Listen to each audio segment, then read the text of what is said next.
बात आज की चैनल के कार्यक्रम आर पार में मैं सुरेंद्र चतुर्वेदी आपका स्वागत करता हूं।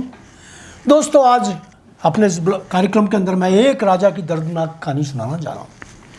बहुत समय पहले की बात है कि राजस्थान नामक राज्य में एक राजा हुआ करता था। नाम था अशोक। वह बहुत पराक्रमी था। अपनी दूरदर्शिता और सूझबूझ वाले फैसलों के लिए उसका नाम देश भर में बड़े सम्मान से लिया जाता था।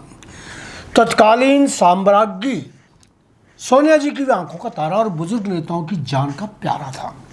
उस समय उसके शूशू से चिराग जला करते थे। वह जो सपने रात में देखता था सुबह होने से पहले साकार हो जाया करते थे।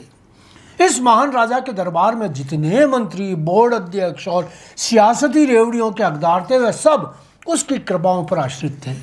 जो बोले सो निहाल वाले नारे उसके कार्यकाल में बड़े लोकप्रिय थे। फिर अचानक राजा बूढ़ा हो गया, चिड़चिड़ा भी। उसे पता नहीं क्यों जवान लोगों से आंतरिक चिड़ हो गई। तभी उसके राज्य में गुजर छोकरा आदमका, नकारा, निकम्मा और आरामखोर, उसने राजा अशोक को चुनौती दी और वह घबरा गया। उसे किसी मुखबिर ने सूचना दी कि उसकी सल्तनत को कुछ लोग कल के छोकरे चुनौती देने के लिए कहीं बाड़ेबंदी के लिए इकट्ठे हो रहे हैं। उनकी हवा निकल गई। आनंद फानन में राजा जी ने भी अपने मंत्रियों और सिपह सालारों के साथ एक बजरी किंग के होटल में डेरा डाल लिया। दिल्ली की साम्राज्ञी ने एक दूत राजस्थान की राजधानी में भेजा। उसे आदेश थे कि वह साम्राज्ञी को सर्वाधिकार दिए जाने वाले प्रस्ताव पर राजा सहित सबके दस्तखत करवाकर साथ लाए। राजा जी ने अपने साथियों से दस्तखत की जगह सामूहिक इस्तीफे पर दस्तखत करके दे दिए। दिल्ली के दिल दहल गए। आदेश आया, राजा अशोक राजस्थान का राजपाट छोड़कर उनकी पार्टी के राष्ट्रीय मुखिया बन जाएं। राजा जी ने राज्य की सत्ता को हाथ से नहीं जाने दिया। दिल्ली अपना सा मुंह लेकर बैठी रह गई।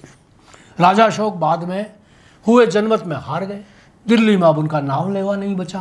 बूढ़े राजा के बुरे दिन शुरू हो गए। इतने बुरे दिन कि हाल ही में अहमदाबाद में राष्ट्रीय अधिवेशन हुआ।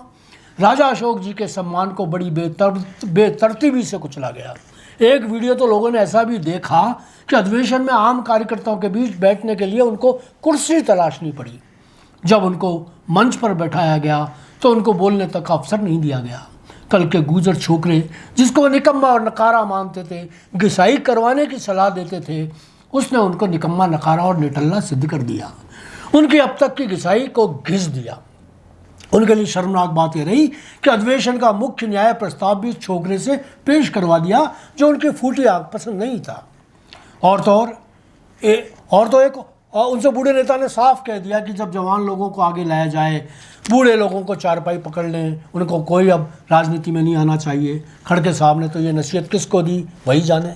मगर पत्रकारों ने कहा कि राजा अशोक उनकी नसीहत से काफ़ी डरे सहमे नजर आए।